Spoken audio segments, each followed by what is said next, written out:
calcul réfléchi de la séance numéro 16.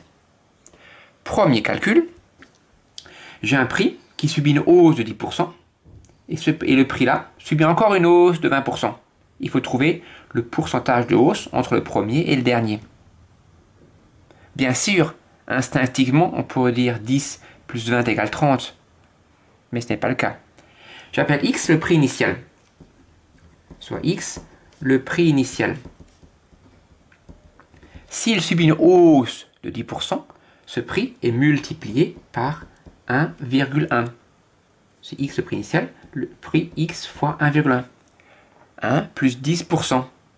Et ce prix-là subit une hausse de 20%. C'est-à-dire que ce prix-là est multiplié par 1 plus 20 sur 100. Les parenthèses sont inutiles, et donc ça veut dire que je peux calculer 1,1 fois 1,2, 1,1 fois 1,2, ça fait 1,32. Ça veut dire que le prix initial est multiplié par 1,32. Ça correspond à une hausse de 32%. 1 plus 32%, et donc la hausse est de 32%. Deuxième, résoudre l'équation x moins 2 au carré égale 25. Ça, c'est difficile. Tout d'abord, je n'ai pas une équation produit, je n'ai pas de fois, et je n'ai pas nul. Ça veut dire que je vais d'abord transformer ça pour avoir égal 0.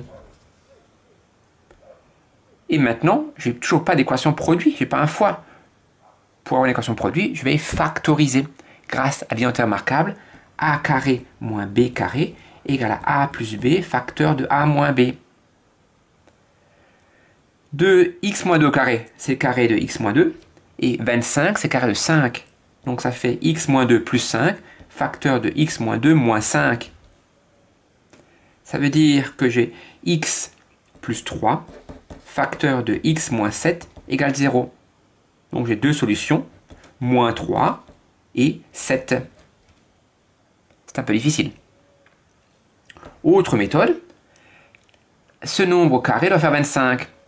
Ça veut dire que x moins 2, ou bien c'est égal à 5, ou bien x moins 2 est égal à moins 5. Parce que 5 au carré fait 25, comme moins 5 au carré fait aussi 25. Ça veut dire que x, j'ajoute 2 de chaque côté, x égale 7, ou j'ajoute 2 de chaque côté, x égale moins 3. Je retrouve les mêmes solutions qu'avant. Troisième, volume d'un cône. Le volume d'un cône, c'est l'aire de la base multiplié par la hauteur et divisé par 3. La base ici, c'est un disque de rayon 4. Et donc le volume, c'est pi fois le rayon carré. C'est la base multiplié par la hauteur et divisé par 3. Là, on ne nous donne pas la hauteur. 5 n'est pas hauteur, 5 c'est la génératrice. Pour trouver la hauteur, il faut appliquer le théorème de Pythagore. J'ai un triangle rectangle ABC.